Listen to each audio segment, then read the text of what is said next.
Hello class, my name is Mando and my group mates Juan Hernandez and Christian Rivera are here to present on the topic of the loss of biodiversity.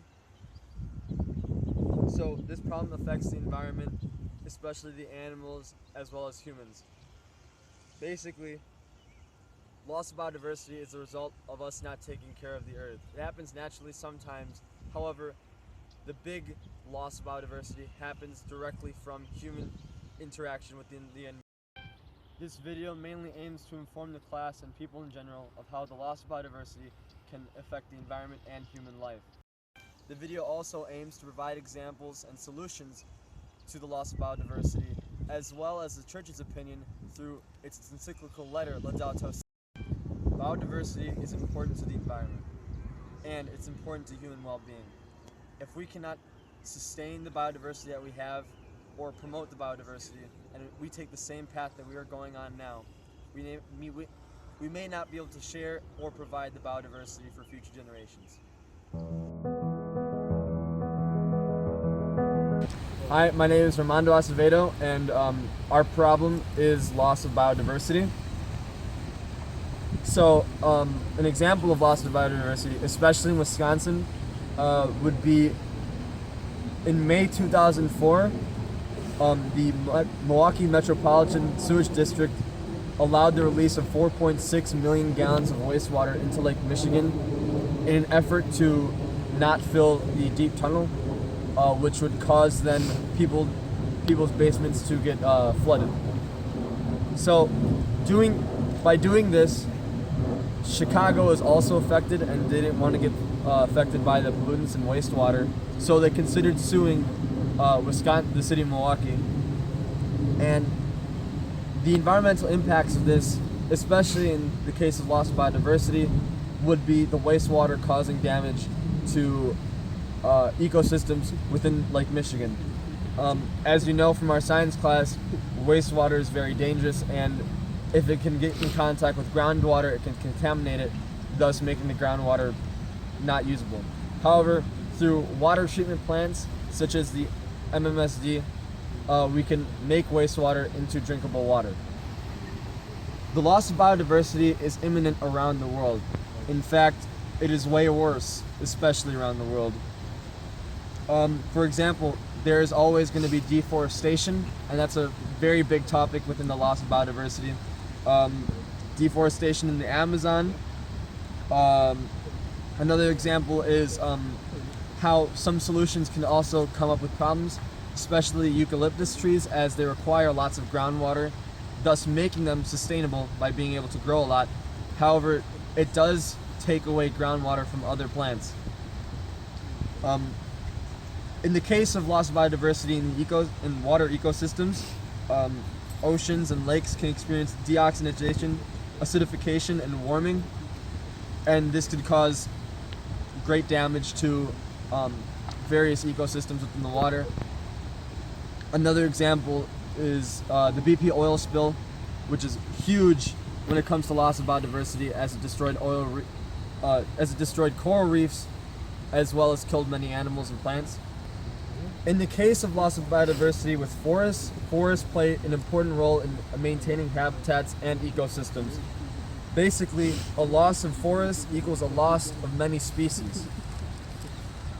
Forests act as the habitats for many species of animals and fauna, and because of deforestation, it's taking away habitats, ecosystems of those animals. Deforestation can also affect humans as well, especially like loss of species. Deforestation and logging can lead to deadly monsoon seasons in India, for example. Because of the lack of trees, the water is not buffered at all. This can also work the same way with avalanches and mudslides, as the forests act as a buffer to keep those mudslides from hindering humans. So another issue that comes with the loss of biodiversity, especially in oceans, is the destruction of coral reefs, and in our atmosphere, especially if we don't have any trees, thus not allowing us to take the carbon dioxide out of the air and clean it and turn it into oxygen. Through this, it'll be easier to deteriorate the atmosphere. It's causing openings in the atmosphere for UV rays to affect people.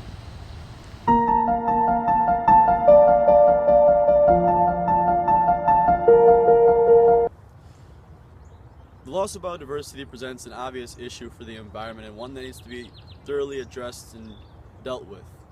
One universal entity that's dealing with this issue currently and recently has made documents about it is the Catholic Church, specifically Pope Francis.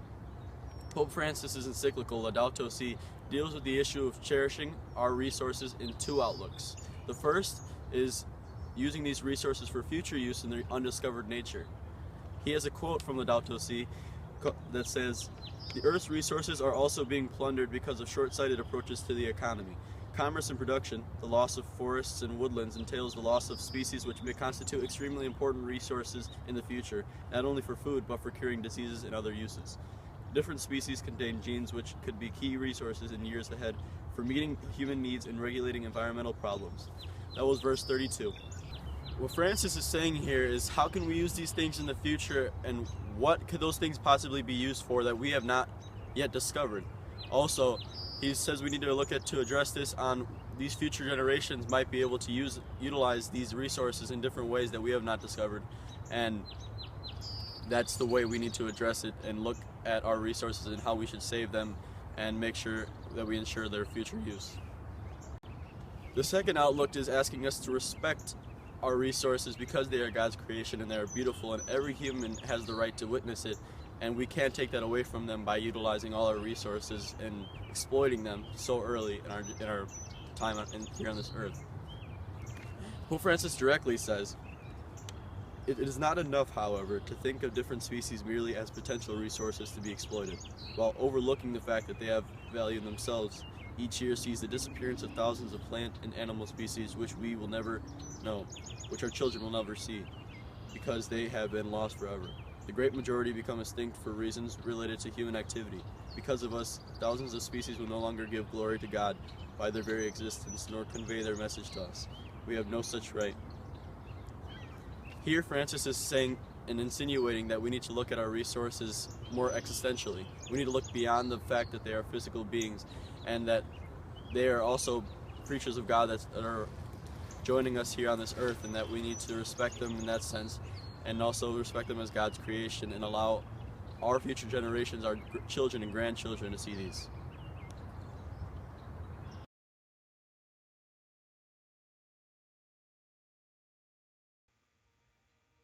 This is Juan Hernandez, and I'm going to talk about the steps my group is going to take in order to ensure that biodiversity lives on. According to the Paleontological Research Institution, there are 5 ways to slow down the loss of biodiversity. The first one is we have to protect the areas that are already being protected. This means that the places where human activity is already limited, we have to protect those certain areas in order to ensure that biodiversity is being taken care of.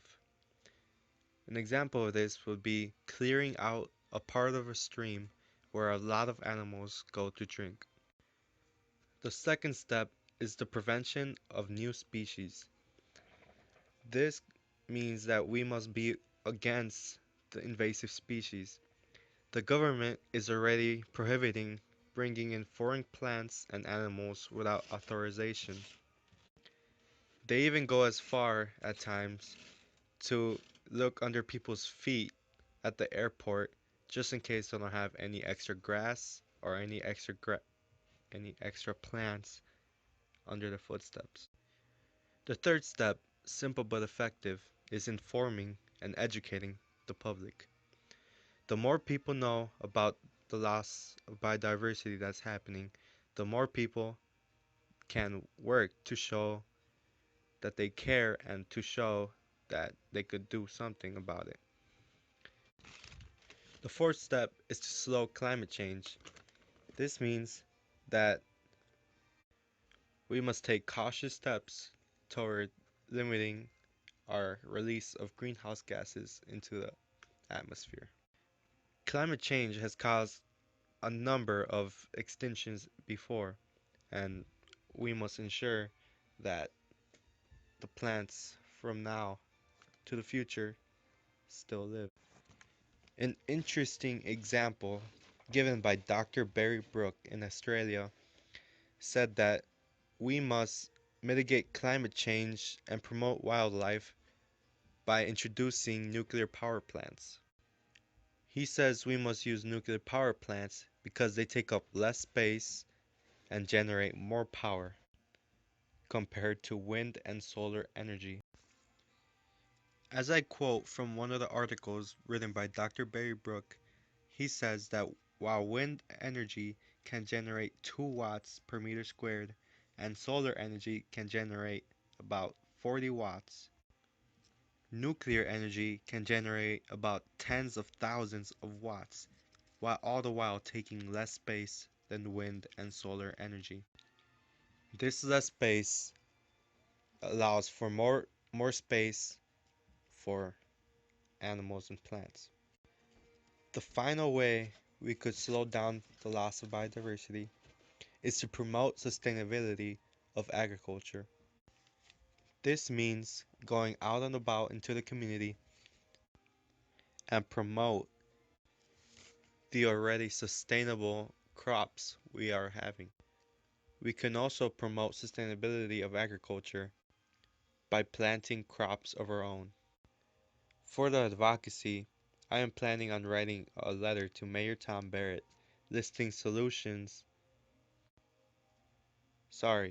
these solutions and talk about the implementation of these steps to preserve the law, to preserve biodiversity in Wisconsin.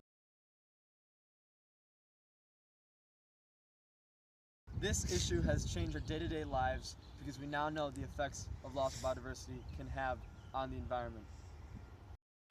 Not only are we ruining the earth for ourselves, we are also taking advantage of God's creation and not allowing our future generations to experience the joy of the biodiversity that we have. Also, humans should take into account, in order to solve this problem, humans should take into account of how their actions can affect the environment, as well as promote sustainability.